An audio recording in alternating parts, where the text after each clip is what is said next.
Dearest viewers, did you miss us? Because we are back. Back with the launch of Series 3 for Block Wars. Hello everybody and welcome back to the Block Wars 11 and Origins 28 update video. During our much needed break, we've been hard at work to make a lot of changes across the event, including new content for every game and a brand new game. With the launch of Block Wars Series 3, we've also taken the opportunity to undergo a rebrand with a new logo, which you may have already seen on our social media platforms. You may have also seen our new team names and announcements, as well as our new mascot, Sprout. Sprout will be making various appearances throughout the many different parts of Block Wars. Don't worry, Greg is still around.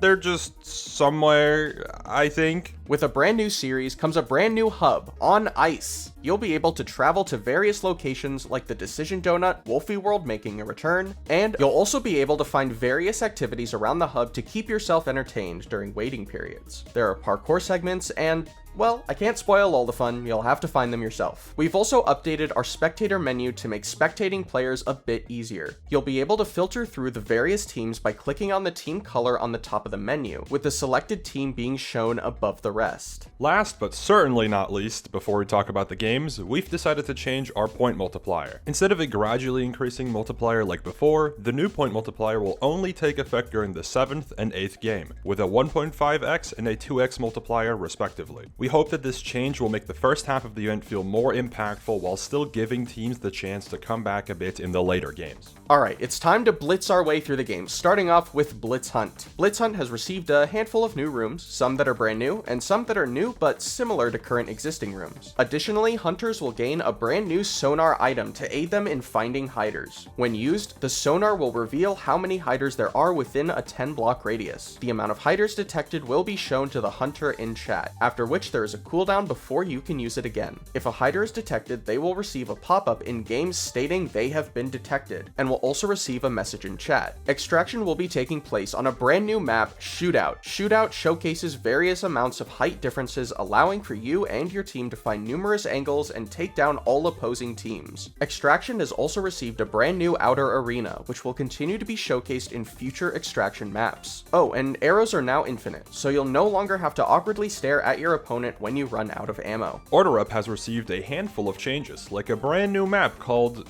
Ohio. In this map, the kitchen and farm areas have been merged together for faster traversal between gathering ingredients and making food for orders, alongside the addition of a few jump pads for you to get back even faster. The delivery area has also been updated, as now once you've delivered an order, you'll be teleported back to your kitchen instead of having to rush back. Before the game starts, your team will be given an elytra, which is essential for quick deliveries. One of your team members can pick the elytra by right-clicking the elytra-shaped item in your hotbar. We've completely overhauled our upgrade system as well, and get this, there's no more boss fights! Instead of battling a warden for upgrades, you'll now have a trade composter located next to the upgrade table in the kitchen area. The composter will temporarily activate throughout the game, and once activated, you'll be able to trade your ingredients for upgrades. It is, however, important to note that the trade composter will require more ingredients per upgrade, so make sure to plan accordingly. This new system also means new upgrades to unlock, as well as buffing some currently existing ones and removing a couple. You can now buy yourself a diamond hoe for double crop drops or an elytra for faster traversal across the map. Do keep in mind that these upgrades will have to be purchased individually and won't apply to your entire team. New furnace purchases are no longer, as your purchase now gets you a smoker. Additional buffs also include buffing speed, which is no longer exclusive to paths, and buffing looting, which doubles the ingredient output from killing animals for all teammates. Gold orders have also been replaced with a brand new type of order, Rush Orders. Rush Orders will appear at the same time for all teams randomly throughout the game, and will always appear in the first slot. Rush Orders will require more items for you to complete, but will grant you more points. However, these orders expire after a certain amount of time has passed, so you'll have to act fast and deliver the orders before they refresh. We've also reduced the overall game time from 12 minutes to 10 minutes, and have implemented a new mechanic called Overtime.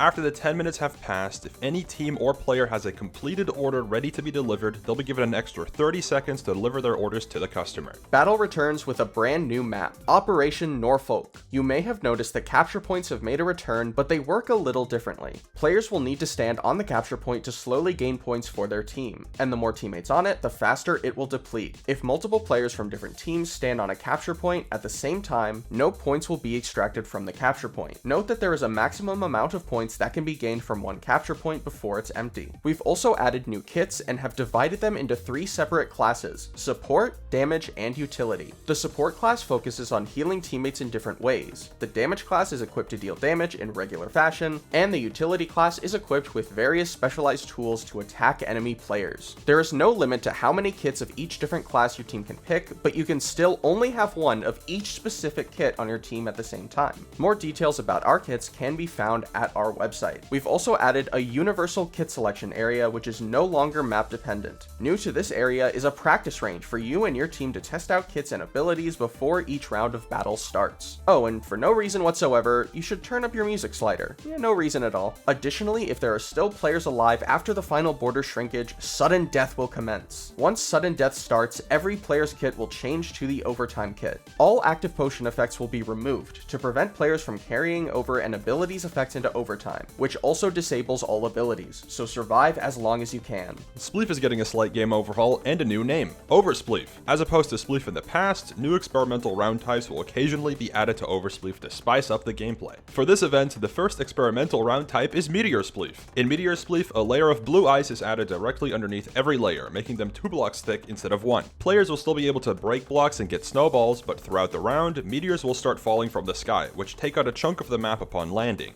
Meteors will also leave some meteor chunks, which can be picked up and thrown at opposing players to deal extra knockback. You can only hold 1 meteor chunk at a time, however, so think carefully on when to use one. Later into the round, meteors will start chasing you and fall directly after you for more chaos. Oh, and there's a new map above the city with meteors falling from the sky? Uh-oh. Enter the depths of the sea and Race's new map, Mariana. You'll encounter vast amounts of coral, a prismarine castle, and ships lost to time as you voyage your way through the elusive sea to the tropical surface. Race also has some slight scoring changes and a brand new way to obtain points, the overtake bonus. The overtake bonus applies when you improve your placement between laps, and it exponentially increases the more you improve your placement. It is worth mentioning, however, that it is not worth it to purposefully throw a lap, as the overtake bonus is smaller than the difference in lap placement, so keep that in mind. Trailblazers returns to the lineup with a new hub, where the different movement types are all available at the same time instead of being separated into their own hubs. The completion and time trial archetypes have also received some changes. With the completion archetype, each difficulty only has 1 portal, meaning when you enter the portal, you'll be sent to the first course of that difficulty that you have not yet attempted. It's important to note that if you leave a course before completing it, you'll be sent to the next course upon re-entering the portal. Time trials receives a change where the top 3 times of each time trials course will be displayed in the hub above the level. If a player manages to place onto the top 3 leaderboard at the end of the game, they will receive a point bonus. Additionally, in obstacles, everybody on your team can now play at the same time instead of only one of your teammates being able to play like before. Trailblazers also receives another way to gain points in the form of gold courses. Throughout the game, 2 gold courses will appear at the same time in the Trailblazers hub, one for completion and one for time trials. Gold completion gives more points per checkpoint and full completion. Gold time trials courses are more lenient on the time in which you need to complete the course. Now for the moment you've been waiting for. This event, we're introducing a brand new game called Tomb Titans. Tomb Titans is a brand new dungeon crawler where players delve deep into the darkness and must collect loot from mobs, pots, and chests, all while trying to escape the dungeon through a portal located near the center of the map. Many challenges will appear on your way, like mini-bosses and puzzles. Oh, and all teams share the same map, but there's no PvP, so you'll only have to worry about people stealing your loot. There's a lot to unpack for our latest addition to the game lineup, which is why we highly recommend you to watch the game explanation video for Tomb Titans, which is out now. But the fun doesn't end there. That's right, we've got a brand new finale game called Shockwave, a team versus team game based on freeze tag and CSGO. Teams spawn in as either attackers or defenders. As attackers, it's your goal to plant the charge on one of the plant sites, and as defenders, you must try to stop the attackers from planting the charge, or defuse the charge if the attacker successfully planted it. You can find all the details about this game in the game explanation video, which is also public right now. And that's all the new content for Block Wars 11. During this break, we've also been working extra hard on changes behind the scenes that you may never notice. Make sure to check out all the newly updated game explanation videos, most of which are already available on this channel. If you'd like to get early access to new Block Wars updates or behind the scenes content, join us on Patreon through the link in the description. And while you're down there, check us out on Twitter and Discord as well. Thank you all for supporting Block Wars throughout the years, and we can't wait to show you what's all in store for Block Wars Series 3.